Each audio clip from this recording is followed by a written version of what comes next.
saying yes. So last vote, based on all this stuff, people said, oh yeah, the newspaper says only a 5% chance of coincidence, so the answer is yes. And this time, what did you say? Oh, okay. This time it flipped. So now there's 12 people in no and 9 people in yes. So still pretty close to 50-50, but some people moved into no. Did I put a correct answer in? Well, okay, before I reveal the correct answer, anyone want to say, specifically maybe somebody who switched from yes to no? I guess there were a few people that did that. Does anybody who switched from yes to no want to say what convinced you to switch? Maybe why did you say yes before and then this time you said no?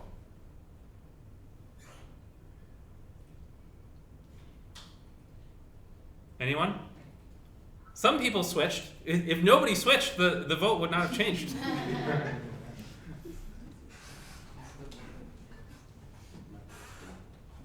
Well, and especially because, originally the majority was yes. So if you were just like, I was just voting with the majority, then you would have switched the other way and voted to yes. So if you really had no idea, so you must have had some reason. Anyone who said no, want to tell us why? Yeah. Because there's no justification for it. Like we all saw was there's no we found a link. We don't know what it was, what could have there's so many. For example, acne is caused by excessive oil in food sometimes. Sure. So if that was the case, there are other things. Well, I think there is a justification. Is that this is like the p-value is less. The news article says 95% confidence, and then where's the panel where the guy says whoa? So the guy says, whoa, the p-value is less than 0.05. So it's not that there's no justification. There is justification. They have a p-value less than 0.05, which is like, the golden bullets of statistics. So look at our p-value. Oh, man. But you're right. There's something fishy going on. Yeah. So there should be a threshold, like more than this, then it should like a relation. But there is no threshold mentioned here. There's no threshold. I think they're saying they're comparing the p-value to 0.05. So 0.05 is their threshold, and they're saying if the p-value is less than 0.05, then it must be some kind of link, and if the p-value is greater than 0.05, there is not some kind of link. So I think that's what they're going for, and that's what the newspaper article is reporting. Right? The newspaper article is saying 95% confidence, right? Which is saying the chance of some kind of coincidence happening was only 5%. That's what they're trying to say in the newspaper article. But yeah, nevertheless, you guys are right. Something weird is going on here. It's not quite as straightforward as the newspaper article makes it seem. There is one for second.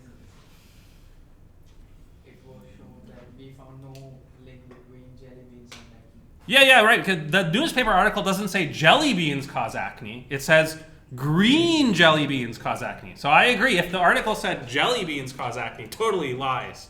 But now it says green jelly beans. And look, when they did the experiment with green jelly beans, it was p less than 0.05. So you're right. This was the first thing to try. And they did this one, but they didn't report jelly beans cause acne. They call, linked to. I shouldn't say cause. Linked to. Right? So they said specifically the green ones.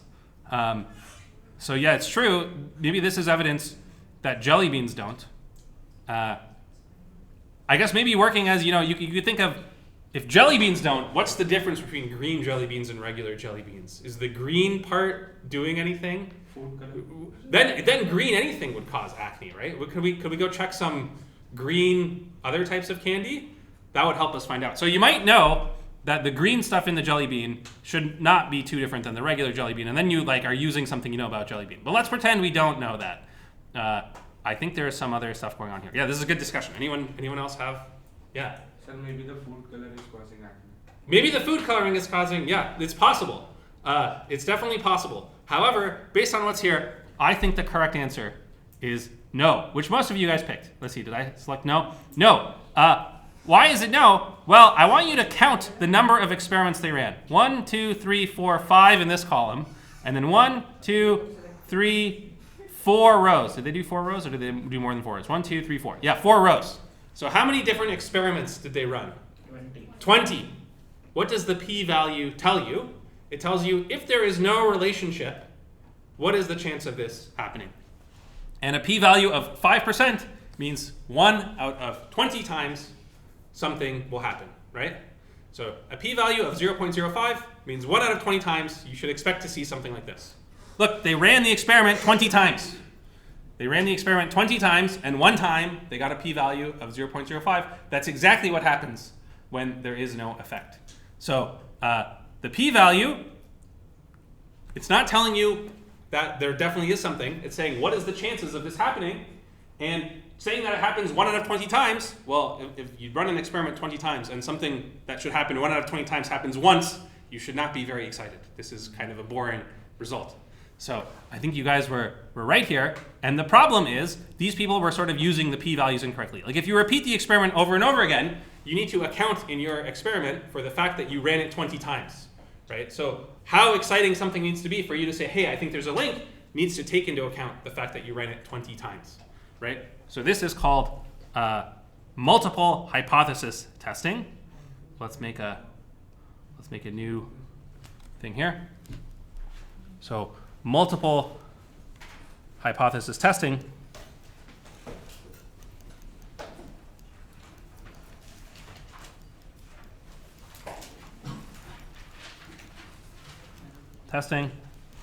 right? Running an experiment multiple times or having multiple things is different than running it one time.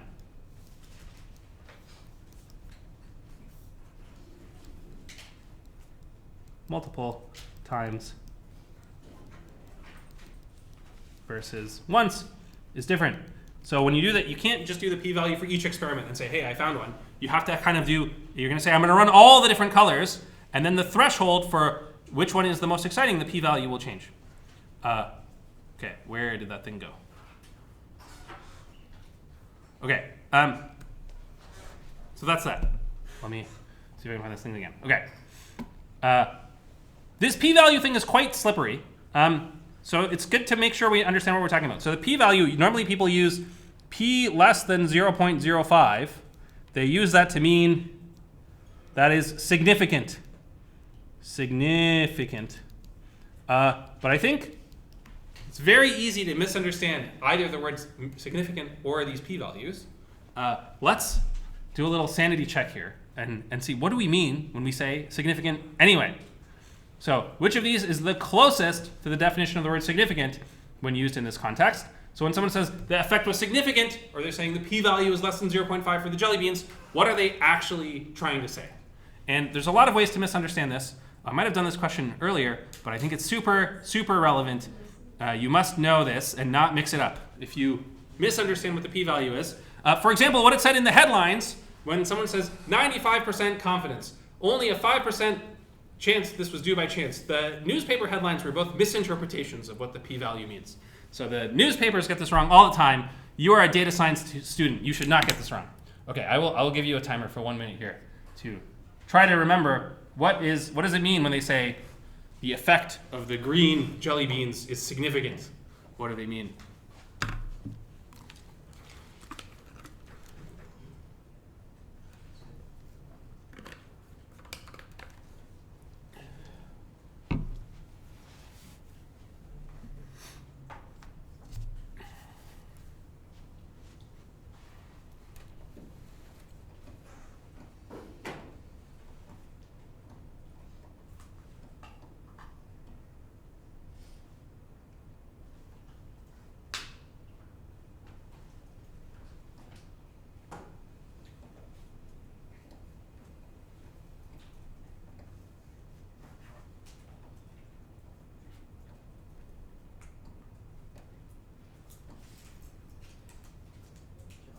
Okay, put in your final guesses here in the last few seconds. What do you think? What does significant mean sort of in real life? And again, I want to emphasize, when you use the word significant in real life, you often do not mean this, right? Like if I'm just saying, oh, the amount of food I ate yesterday was significant. This is not any of these, right? Significant in real life and significant in stats are completely different things. It's such a shame that it's the same word, but I guess that's the universe for a second. Okay, what do people say? 19 people got it right. The effect is unlikely to be due to chance. That is what it means. And this p-value is saying, what is the chance it happened due to a fluke? Like, what is the chance it happened due to a fluke? So significant means unlikely to be due to chance. Unlikely to be due to chance. And so the p-value is really measuring what is the probability this result happens due to pure chance. This result happens due to chance.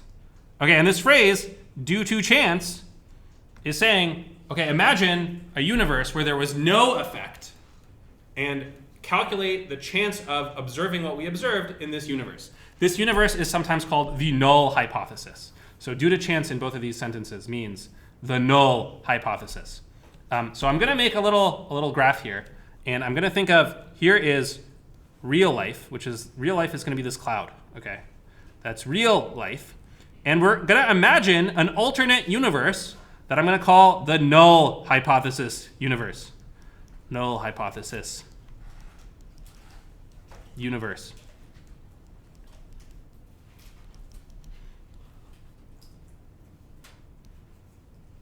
So this is how people in statistics think. They say, if there's real life, there's the universe where there is nothing going on. Null hypothesis, it really is, again, fancy words for nothing going on. Null is nothing, and the hypothesis is what we think is going on.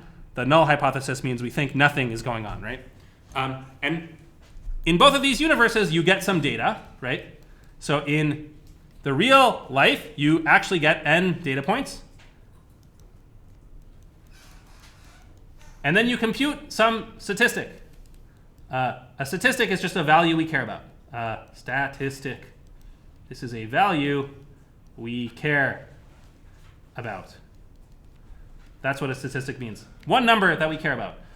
You could write this as some function f. So f of x1 ... xn. You take your data points, you apply some function f, you get some value. And the question that we're asking when we ask these things, is it significant or not? We're saying, is the value of f, is it significantly different? Is it unlikely that this value of f would have come from the null hypothesis universe? So these are the n real life data points.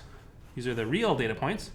You could imagine this alternate universe where we have the n null hypothesis data points.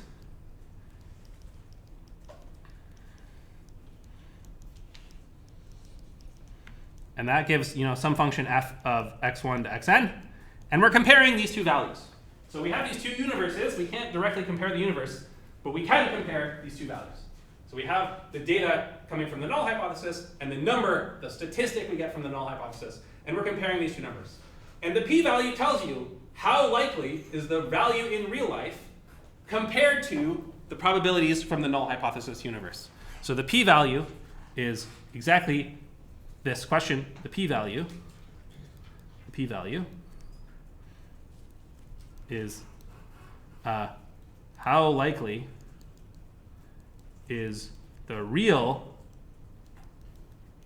to happen in the, I'll call it the NH universe, right? So how likely is it that the real value we saw is happening in the null hypothesis universe? Let's do a quick example, which is the jelly bean example. So in the jelly bean example, maybe you have, here are some examples. You have n people, and you measure their jelly beans. You measure the number of jelly beans they eat, and you measure the amount of acne or something. Okay? So that's maybe what you have. You have n people. And then the statistic you care about could be, say, the correlation. The correlation. That could be your function f. So it's f of your data. You take your population, your data, and you calculate the correlation of the number of jelly beans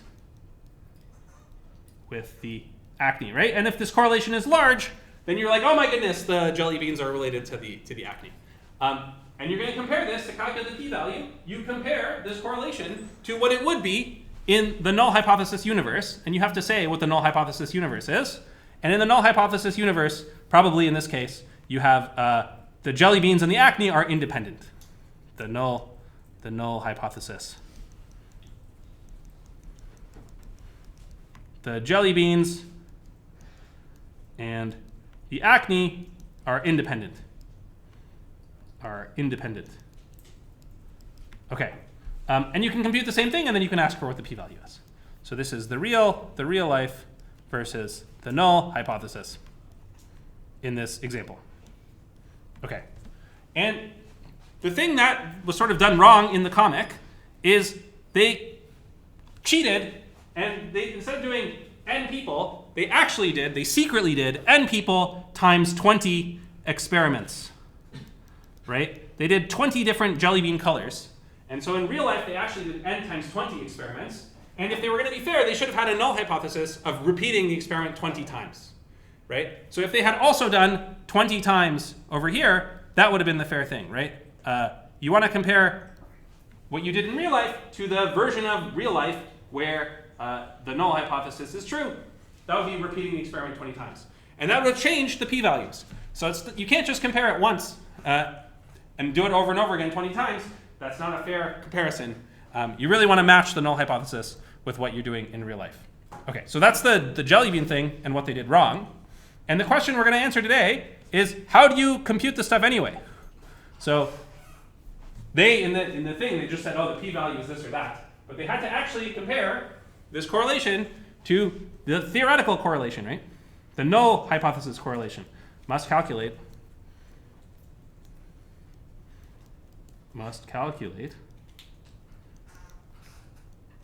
the correlation between number of jelly beans and acne when they are independent, right? So in order to compare what we have in our data to the null hypothesis universe, we must be able to calculate this number. And the question we're going to try to answer is, how do we calculate that? So how do we calculate this thing? And understanding the distribution of this thing lets us calculate where on the histogram the real value we saw is, and that lets us find the p-value. So we're sort of answering the question, how do we calculate p-values? And there's a couple answers. One answer is use statistics. And by statistics, I mean the field of math called statistics. And in statistics, you do a lot of math, and you understand a very specific problem, and you come up with a theoretical answer for this.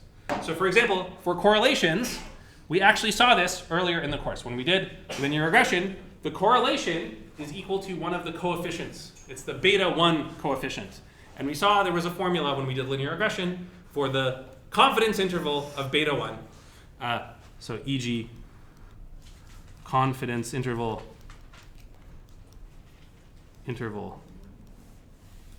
for beta hat 1, that is what we did. So that's the sort of statistics way. But we're not going to do any of this stuff. We're going to do it the data science way, which is how can we sort of try to get an estimate of this using only data. Okay? So that's what we're going to do. And I'm going to show you two data science ways.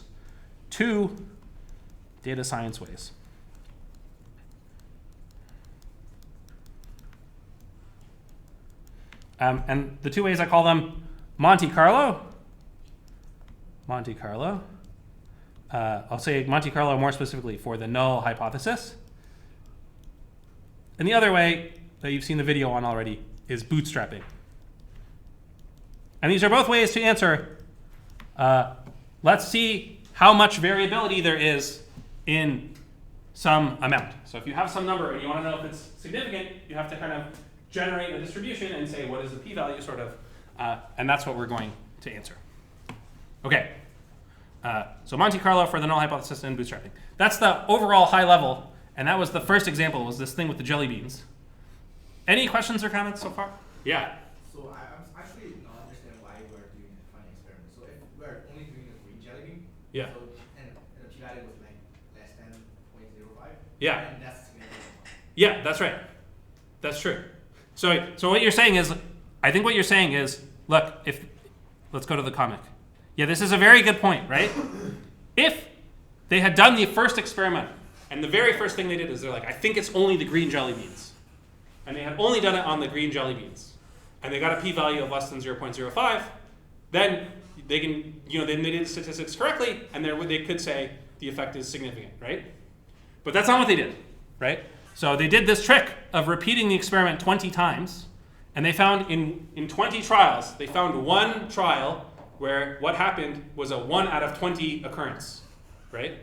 That's what a p-value of less than 0.05 means. Something that would only happen 1 out of 20 times if there was no relationship. And so because they repeated the experiment 20 times, and they found something that happens 1 out of 20 times, that is not enough evidence to say that there's something going on there. So you see the difference? If they had only looked once, then what they had found would be enough evidence to say, hey, maybe there's something going on here. If you look 20 times, then it's not enough evidence. It's a bit like saying, if I'm digging in the ground and I want to know, is there a lot of gold here, right? If I dig once and I find gold, I'll be like, whoa, that's pretty cool. If I dig everywhere and I find the same amount of gold as I found one time, can you conclude that there's a lot of gold here? Like, no, it's just like lucky. So it does matter how often you look, right? If you look a lot, you should expect to find a lot of things. If you only look once, then you're not going to find a lot of things unless there's some kind of effect. So it does matter how many times you look. I think this is, maybe this is a little weird, right? Because you're like, reality shouldn't matter like how much I look, right? But if you look around a lot, you will find rare things. And you should not be surprised that you find rare things when you look around a lot. You should not conclude that something's going on. What you should conclude is, I did a lot of experiments and found something. I have another great example of this in a minute that you'll see in 1 sec. But yeah, question here. So, I don't know, but I feel like there were two different hypotheses. Like, first, they said, well, jellyfish was an agreement. Right, yes. And then later on, they said certain color. So, isn't, like, I don't know if I'm just getting it wrong. I don't see it as them having to see experiments, but I see that they're like trying to find the color. Right. Yeah, so I think what they could do is, if they had run this and then they had said green jelly beans are the ones that were the most significant, and then they said, now let's do a whole new experiment only on green jelly beans, right? A whole new trial or something, and then in that one, then they can make it more fair, right? And actually, this happens a lot in real life. Is like the early trials are more exciting, have more exciting results than the later trials, and that's because there are many early trials, right? So you know the companies do like 20 early trials, and the most exciting one, they're like, let's follow up with a later trial, and then it turns out, oh, it was just a fluke. So this happens all the time. The thing is to not be confused about what you're looking at. Yeah. Was there a question up here? No? Okay. So question here. Yeah, so isn't it like an example of multiple testing? This is an example of multiple testing. And what they did is I think they used the reason they got it wrong from the point of view of what we're looking at today is they forgot the times 20 in the null hypothesis. They forgot this. So they compared doing the experiment 20 times in real life to doing the experiment once in the null hypothesis. Every time they calculate the p-value, they were using the null hypothesis universe, but only for one experiment. If they had done it 20 times in real life, comparing it to the null hypothesis of doing it 20 times in the null hypothesis universe, then they would have gotten different results. So the null hypothesis is green jelly bean causing acne, or is jelly bean causing I think, so the null hypothesis that they used was, in this set of n data points, is there an effect? And the null hypothesis they should have used is, if I rerun an experiment 20 times, will at least one of them have an effect? So there should have been a p-value for doing all of this, just one p-value for the whole batch of 20 experiments, not a p-value for each one individually. Because the p-value for each one individually makes it seem like you're running it only one time. But you want to do it all together and do it that way. So we can just do a Bonferroni correction. Yeah, so there is a way you can correct. You can take the values for each one individually and say, if that's the p-values for each one individually, how would you correct it to get the 20? They didn't do that. Right. So if they had done that, then that's equivalent to say, let's do the null hypothesis 20 times. So maybe I'll write this down. There is a way to correct. So this is like a remark. Remark can find the null for repeating an experiment 20 times in terms of the single one. For a single experiment. But they didn't do that, right? If they had done that, then of course they would have done it correctly. But so the point is you can't just do a raw comparison. You can't just look at all these p-values. You got to somehow take into account that there were 20 experiments done. Yeah. Okay. These are great. Any other questions? Yeah. Maybe in another reality, Yeah. maybe they have run the 20 times, and there is possibility they will not get p less than 0.05. Yes, that's true. But when you do something 20 times, on average, one of them will be less than 0.05. So even if there's no effect in the null hypothesis universe, right? If you really are in the null hypothesis universe, so if reality is the null hypothesis universe, and you repeat an experiment 20 times, on average, one of those experiments has a p-value less than 0.05. Could be more than one, could be less than one, but on average, there's one. That's exactly what a p-value of 0.05 means. There's a 5% chance. So if you do it 20 times, you'll get one on average. And so I think this is the important thing to watch out for, is rare things will happen if you repeat an experiment many times. If you don't take that into account into your model of the universe, you will be fooled and you'll say, this is like random things happen. Okay. Yeah, these are great. Question over here? Or? Yeah. Sorry, I have a question again. Yeah. These are 20 independent experiments, and we cannot just conclude them from one separately. Sorry, what was that? Can we just conclude one conclusion from one of the experiments? They're independent, right? They're independent. I agree they're independent, yeah. So I can just look at one of them and say that's the result. You can only do that if you know that they're the same. So if you know that the green jelly beans and the blue jelly beans have the same effect on acne, then you could say that. But it could be that the green jelly beans and the blue jelly beans have different effects on acne, and nevertheless they're independent.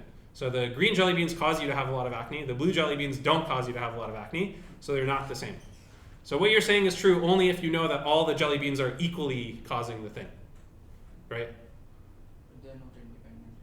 So no, they can still be independent. If the green jelly beans cause acne and the blue jelly beans cause acne, they can still be independent, right? Because what happens with the green jelly beans doesn't affect what happens with the blue jelly beans. So for what you're saying to be true, they need to be independent and equal in distribution, which is not, we don't know that going into it, right? That's the point. That's what we're trying to figure out. Yeah. What if eating both causes acne? So that is also a possibility. Yeah, right. Yeah. So if one of them really did cause acne, maybe we would get more than one, right? If we got 7 out of 20, then we're like, hey, 7 out of 20, that's a lot more than that, right? So you can do this experiment correctly, and if some of the colors cause acne, you could maybe see that in your experiment. Yeah. Okay. Let's do this is a fake. I don't know if you guys know this. This is fake. This is a comic. They didn't actually do this with jelly beans. Someone just drew this and made this up. Okay.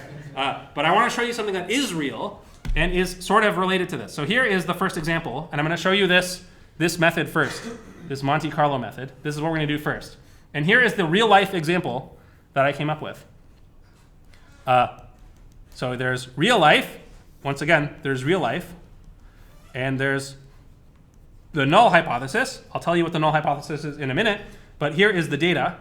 And the situation here is playing chess games. Playing chess games. Okay. And so what is the data? The data is a list of chess games and whether or not you won a chess game. So xi is going to be, I guess actually maybe it should be yi. Let's say yi is +1 or 0 or -1. It's +1 if you win, it's 0 if you tie, and it's -1 if you lose. Maybe xi is who you played or something. Who you played. So before we had jelly beans and acne, and this time we have, did you win or lose the chess game and who did you play against? And the statistic we care about is how long is your longest winning streak? Long is your longest winning streak. How long is your longest winning streak? So that's some function, f of all the yi's, right? y1 dot yn. You have some number of games, and you do this. Okay. Why did I come up with this example? I guess who has been following chess news and knows this example already? Nobody. Okay, let me tell you. There is a man. The man's name is Vladimir Kramnik. Vladimir Kramnik.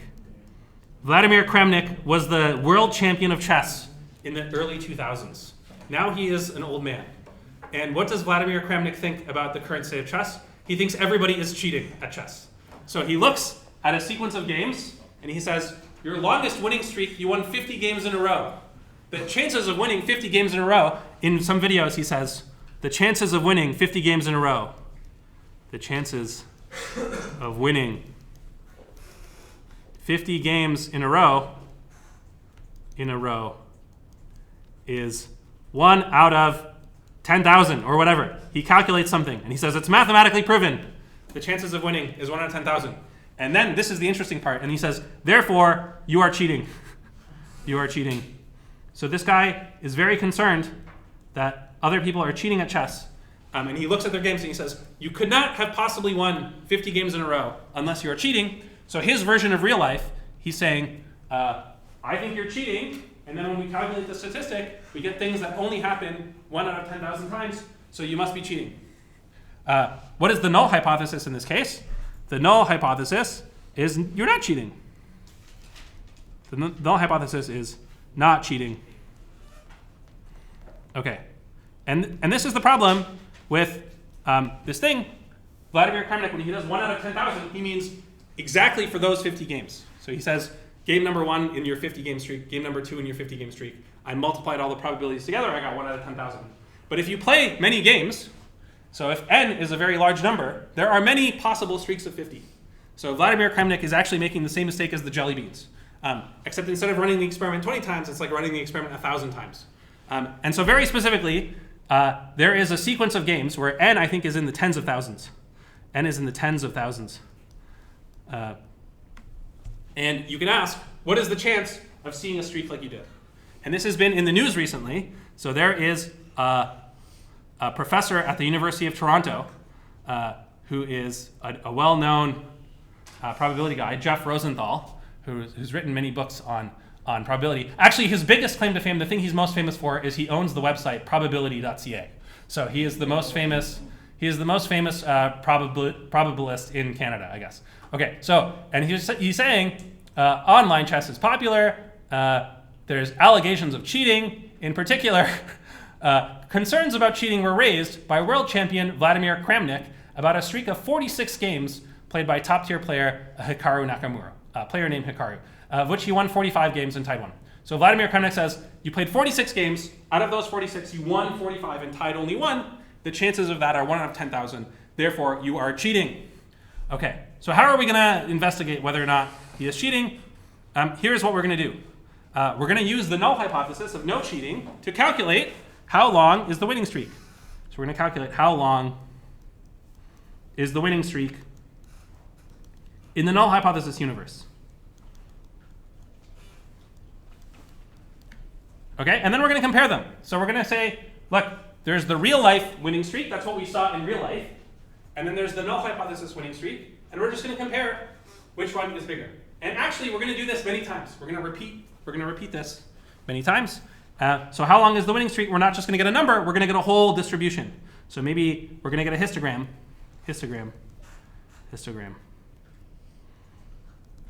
And the histogram is going to say, oh, I don't know, we ran the experiment 1,000 times, and maybe it looks like this. So the distribution of how much your winning streak is. Okay. So that's what we're going to do. We're going to compare. And that is, in fact, exactly what is done in this paper. So this whole paper, it's not very long, but that's basically exactly what they do, is they take this problem and they really do this. The last thing to say is, how do you do this? So I mentioned one way you could do it is with theory. You do a lot of pen and paper math and statistics, and you calculate things. But the very simple way to do it with a computer is called Monte Carlo simulation. Monte Carlo simulation. And so basically, what we did is, in real life, the chess games we saw were either win, tie, or lose, but we can simulate a chess game. So we just randomize the results of the chess games to be either +1, 0, or -1. And we use the x values to find the probabilities for +1, 0, -1, and then we just simulate, and we answer this question, how long it is. So this is called a Monte Carlo simulation. Let me see, what was the value of n, and what was the thing? Okay, let's go here. So these are the probabilities of winning and losing. So these are how they simulated a game. They said in some games you win, in some games you lose, in some games you tie. And these tell you the probability for win, lose, and tie based on how much better you are than your opponent. So Hikaru is quite a good player. So oftentimes he has like an 80% chance to win a game because he's very good. So he's much better than his opponent. But we can just pretend they're random. That's what we can do. How many games were simulated? Okay, there's some stuff about how you simulate ties. Okay, they made sure to check, are the games really independent? So they said, if you win a game, are you on a hot streak and you're more likely to win the next game? And they said, no, look, I checked it. The games are sort of independent. So they're building up what is the null hypothesis. So they said the null hypothesis, not cheating, and games are independent. Games are independent. They check that with their data. Independent. And calculate the p-win for each game. So those are the things they did. They developed what they think the null hypothesis is when Hikaru is not cheating. And then, okay, I said n is like 10,000 because you would think 10,000 is a lot of games for a chess player to play. But in real life, the answer is there's 57,000 games. This guy is playing a lot of chess. 57,000 games. And they simulated it 100 times. So we simulate 57,000 games, and it was actually 57,000. 57,000. And they do it 100 times. And so they get a distribution, but with 100 points. Simulate 100 times. So they use the null hypothesis to simulate 57,000 games, and they do that 100 times, and then they get a distribution of how long are the winning streaks.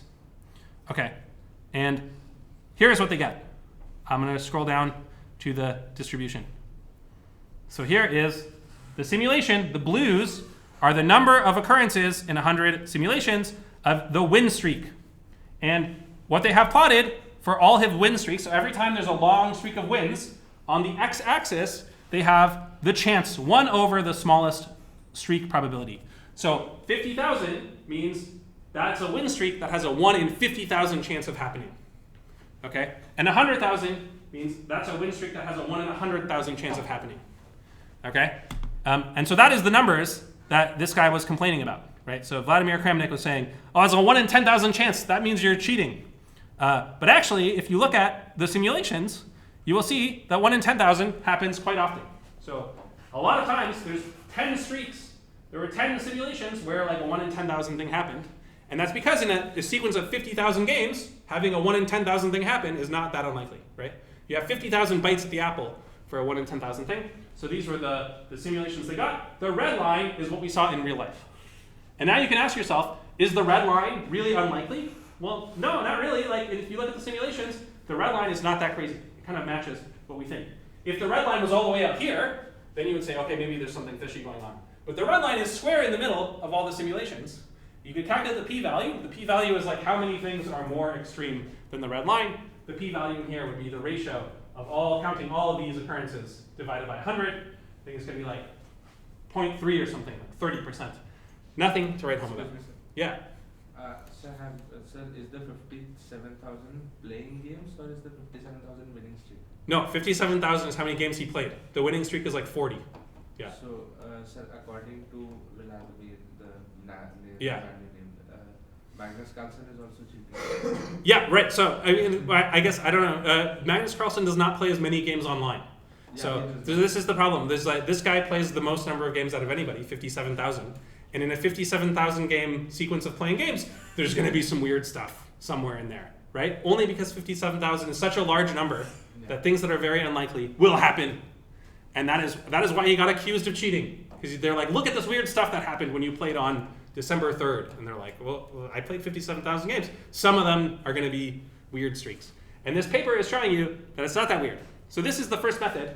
I call it null hypothesis Monte Carlo. Simulate the null hypothesis and compare the real life to the thing. Here's another version of it, where instead of plotting the size of the streaks, there was some definition of what a streak means to be notable. Notable means like more than 30 games in a row, right? And this is the number of notable streaks. So in some simulations, he got like 16 or 17 notable streaks. In some simulations, he only got like 4 or 5 notable streaks. But out of 100 simulations, there's this whole spread of how many streaks he got. And in real life, he got 10 streaks. Is 10 streaks way more than what you would expect if the null hypothesis is true and he's not cheating? Well, it's right in the middle of the distribution. So is this evidence that he is cheating? No, it's not. In fact, we're pretty sure that real life is very similar to the null hypothesis. So this is the first method called null hypothesis Monte Carlo, which is you simulate the null hypothesis a bunch of times, and then you check, you compare the real life to this. And you don't have to do any fancy pen and paper math. All you have to do is understand the null hypothesis. And you can do that with data. So this is all based on data. Okay. So that's that. That was method 1. I wrote it somewhere. Yeah, method 1, Monte Carlo for the null hypothesis. That's what we just did. Any questions or comments about this? Method 2 is the Bootstrap. And in method 2, it's also based on data, and you also generate some samples, and you also make a histogram and you compare, but just how you do it is a little bit different. And this is what you saw the videos about, and I'll show you some stuff right now, but that's what we're going to do next in a second. Okay. Questions about the Monte Carlo before we move on to the Bootstrap? So for the Bootstrap, I'm going to show you an example. I'm going to show you a very mathematical example. So the next example we're going to do, the example, I call the example do the median. So here is some data process. And maybe the data is secret. You have one sample of 101 numbers. So n equals 101. You have x1, x2, all the way up to x 101. And the thing you care about, the statistic you care about, is simply the median. So the median of these numbers, the median of x1 to x 101. So very simple thing. And I'm going to make the null hypothesis is just something I made up. The null hypothesis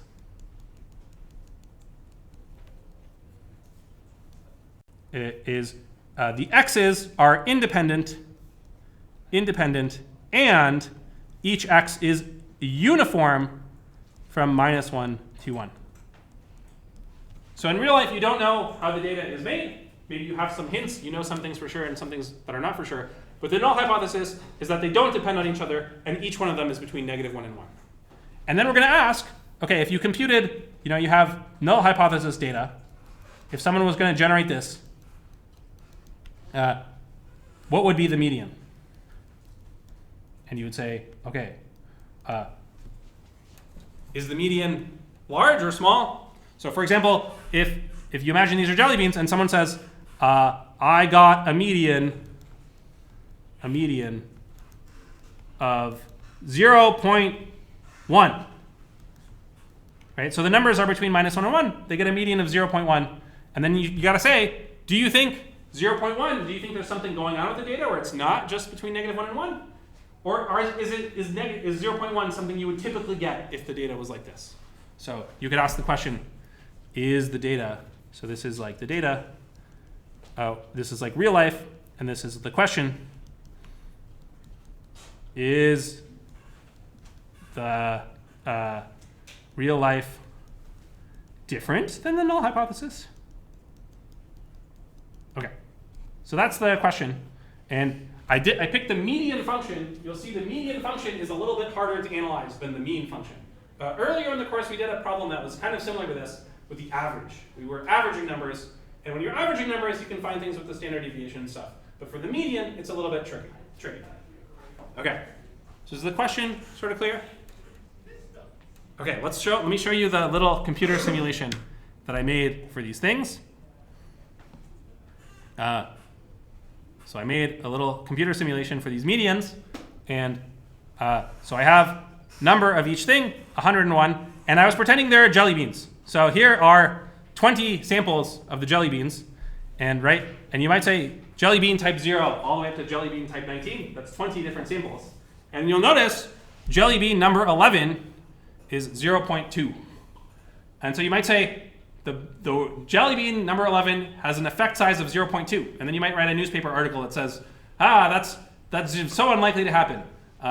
But we're going to see that actually in a sample of 20 jelly beans, 0.2 is totally normal. So this is some kind of, you can think of this as some kind of funny effect that the median of 100 numbers is typically like 0.2. That's not super surprising. Okay, so here's the first example. And you can calculate just by doing theory. So this is like the statistics way or the Monte Carlo way. You can take the null hypothesis and calculate 100,000 samples. So this is the Monte Carlo way of doing it 100,000 times. So this is like what I just showed you. I took 101 samples from the null hypothesis, and I did it 100,000 times. So I took the null hypothesis, I generated these things, and then I said, this is what it looks like. And you can see from this graph that 0.1 is totally normal. Like 0.1 is not surprising at all. If the median is like 0.4, then you can be like, hey, that's very different than the null hypothesis. But 0.1 totally matches. So this is just simulating 100,000 samples from the null hypothesis. So what did I do? I generated the samples, I took the median, and I did that 100,000 times. And I got this histogram. So that's one way to do it. That's the way I just showed you that was used in the chess universe as well. And the other thing you can do, this is the stats way. You can do a lot of math and figure out this function. This function is the exact function that it will be.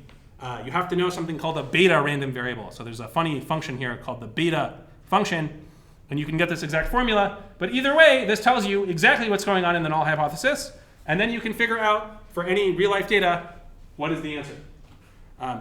That's what we've done so far. So these are the methods we've seen so far. The answer number 1, use theory to generate null hypothesis samples. That's the Monte Carlo null hypothesis, MC null. Okay, I guess that's not use theory. That's a use computer. Or you can use theory to get the exact curve. And in real life, using theory to get the exact curve will be really hard. Use theory to get exact curve. Okay. So those are the two we've sort of done so far, and that's what they are in this very simple median example. So if somebody gives you some median, how big does it have to be before you get excited? Well, like 0.3 maybe is starting to be exciting. If you run it 20 times, then you should get a p-value of 0.2. That's not surprising at all. So you can know exactly what is going on. Okay. So far, I haven't said anything new. I'm about to start doing bootstrapping and other things. Questions or comments here? So here's the first thing that you might think of. Let's try to do something else. And that is something we've done before and is one of the huge ideas in this course, is let's try a training and test set. A train, test, split, right? So this is one thing we used before, is when you have a data set and you want to know what's going on, you can do a train, test, split, and use just part of your data set. And that way, it's kind of like generating some randomness, right? By picking a training set. So you could do this. And if you do this, you could say, take x1 to x101 and select some of them, to be the training set. Okay, and then you'll get x1, I'll call it x1 train up to xn train, and you select some of it to be your test set. So you get x1 test all the way up to xn test of the test set. So you do a train test split, and then you calculate the median only on the training set. So then say, calculate median of just the training set, x1 train, to xn train. Okay? So by calculating the median only on the training set, because the training set is random, right? This is a random split.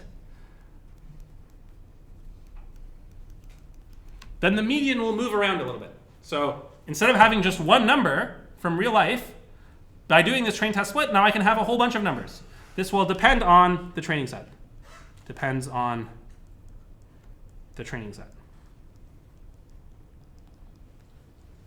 Okay, and the hope is, right, without having to think about a null hypothesis. So this was the real sort of answer. I got a 95% confidence interval of negative 1.9 to positive 1.9. And the 95% confidence interval was 0.384. You could say, okay, I'm going to do this thing with the training set, and then I don't need to think about the null hypothesis. So to get this, I had to really simulate exactly what the null hypothesis was. Can I, just by doing a training set and taking random samples, can I get the same kind of histogram? And I want you guys to think about this in a very special case where things are nice and easy for you to think about. What happens if the number of training set, so to think about, the number of training samples, what if this is 100 and the number of testing points is 1? So this is sometimes called the leave one out analysis.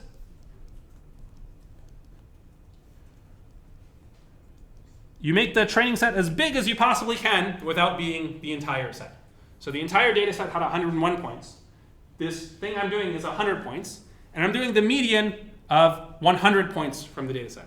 And there's 100 ways you could do this, so I can just do it 100 times and get the different things. I guess there's 101 ways you could do it. So 101 ways to make the training set. Okay, and the hope is that when we do the median, we get this nice picture. We get something that looks like this that tells us how much is the median moving around, right? This is a little bit like estimating the errors. And I want you to think about this and tell me what you think will happen. So I have a question over here called train test split, where I describe this in words.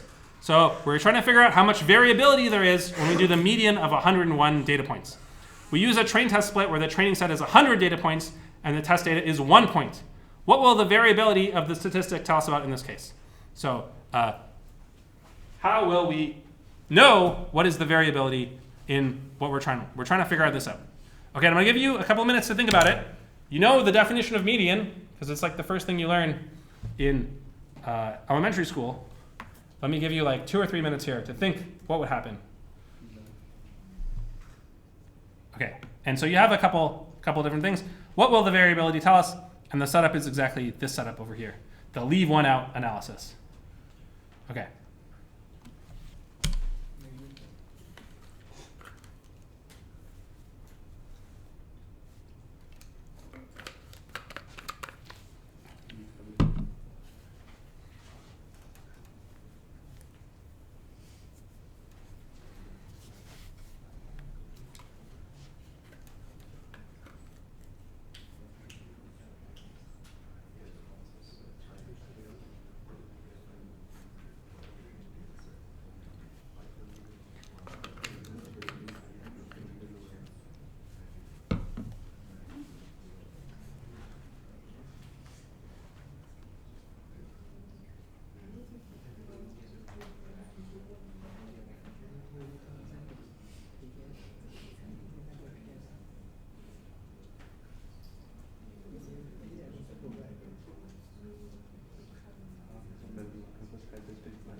seconds left. Put in your final guesses. You have 3 options here on what you think this will tell us if we do this training test set split to understand the variability of a thing. Okay, what did people say? Let's take a look. Reveal submission counts. Okay, 12 people think we can correct it. 8 people think nothing will happen. And 5 people think it's a good estimate. Let's see what happens. We just run the experiment. So I did this leave one out error analysis. So here is one sample of x's. And then I just go through all of them and I leave one out at a time. And I'm going to make a histogram just like over here. So this is like what we want to get. And let's see what the histogram looks like when you actually do it. It looks like this. Okay, I did 100 samples. And 50 times the answer was 0.06. 50 times the answer was 0.07. One time the answer was 0.065. Does it look anything like this? No, this is totally different. So this one is telling us that the median changes by negative 0.2 to 0.2. How much did the median change in our 100 estimates over here? Our 95% confidence interval is 0.063 to 0.069. Basically not changing. The width of our interval is 0.06. And what this is showing you is that when you do this training thing, depending on what you get or what you're doing, it might not change at all or very much at all. So the problem is, and in this situation, I can tell you exactly why, this does not work. It does not work. And in this situation, it's because the median is robust. The median is robust. So if you only change one data point, if you only delete one data point, the median is not going to change very much. And this is the property of medians. That's why people like medians. So the median of all of the points was 0.01, and then the median of leaving one point out was 0.063. Like, it doesn't change very much at all. And this is the point of medians. So you cannot expect to understand how it's changing by just deleting points. The train test split does not work for variability. So what is the lesson? Moral. The moral of the story. Train test split. Does not work. Does not work to estimate variability. I'll say how much things change.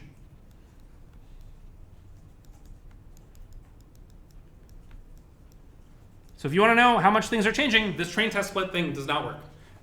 And so the answer that I think only a few people got is that it tells you nothing. It tells you nothing. So basically nothing at all. I guess 8 people got it. And the reason you can figure this out in this case, the median of 100 points, if you know the median of the 101 points, it's actually almost exactly the same. You just go down or up one number, right? So in this situation, you can really figure it out on paper. The median of x1 ... to x101 is the x51, the middle point, if they're in order, the middle point. And the median of, if you remove some number at random from this list, x1 ... let's say there's xn got removed. I'm going to put it in a bar, that means or a box, that means removed. If you remove some other one, ... to x101, this is either x50 or x52. So you either are looking at one number higher on the list or one number lower on the list. You're really not changing it very much at all. So this is assuming in order. Assume data is sorted.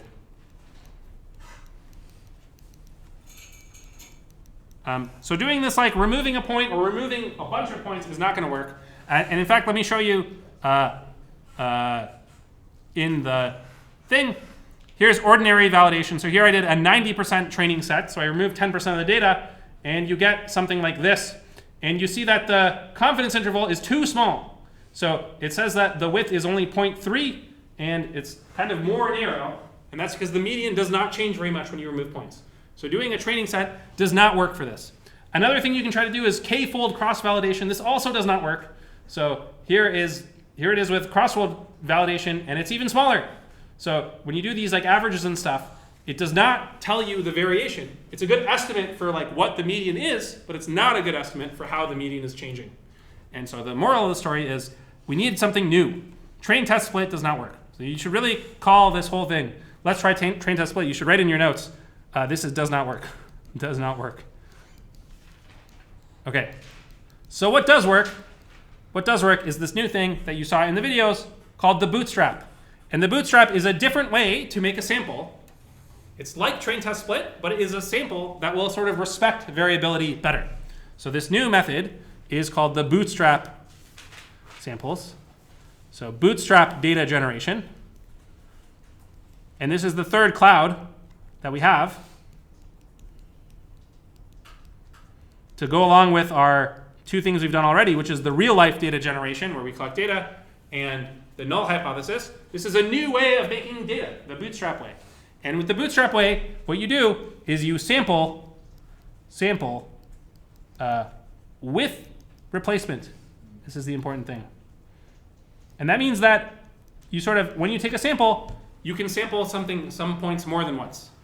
So can sample points more than once. Okay. And so what you need, an ingredient you need for the Bootstrap that was not there before, you need one set of points, one set of data, and you use that to generate the other points. So x1 to x101, and that is used to generate new samples by sampling with replacement. And then you can calculate your statistic and do all the stuff from here. So as an example, maybe I'll write down the formula as before. So the sample is going to be x, I call it x pi 1, all the way up to x pi 101, where pi I is random. I'll say it's in the set 1 to 101, randomly chosen. So that's what sampling with replacement means. You can pick the same things more than once. So pi 1 is who did you pick on the first sample, pi 2 is who did you pick on the second sample, and so on. And that's how you implement it. Let me show you what that looks like in the code. So the Bootstrap. So you have some fixed data sample.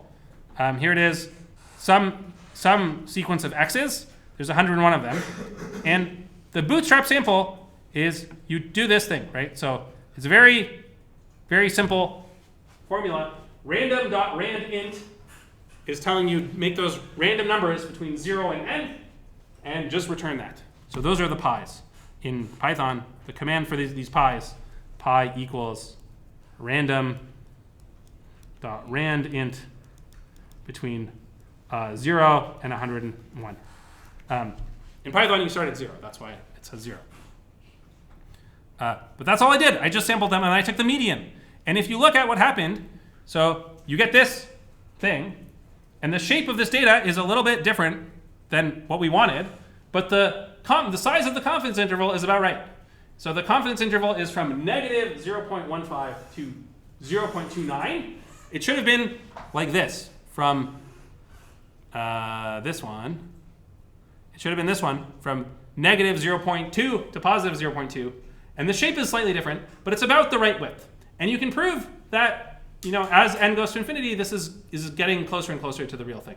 So this is a good sample for if you want to understand the distribution and how things are changing, the Bootstrap is a good way to do it. So when you calculate the variability using this, you can calculate any statistic you want using the Bootstrap sample. And you hope that this Bootstrap data generation is somehow close to the variability in real life. That's what this method is. And so you should put this picture of the Bootstrap, you should put it next to these two other things, right? You got the data process, the null hypothesis, and you have the Bootstrap, and you can compare these different things. Sometimes you want to just go directly for the null hypothesis, like we talked about earlier. Sometimes this Bootstrap way is a good way to understand how much things are changing. Okay, so this is good for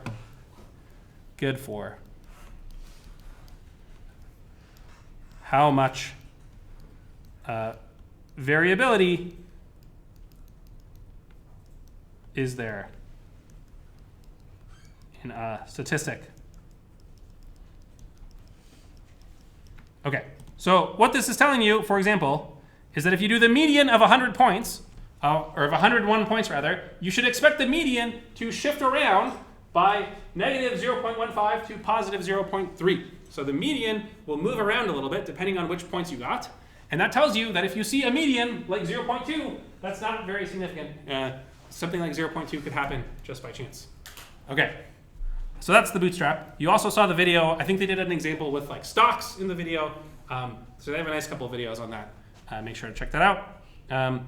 I'll say one last thing, which is comparing the CDFs. What is the CDFs? You can think of this Bootstrap as generating points. This Bootstrap generates points. So this is more theory. The Bootstrap CDF, each x pi I from the Bootstrap is generated independently from what I call the empirical distribution. I'll say IID. IID stands for independent and identically distributed from the empirical distribution.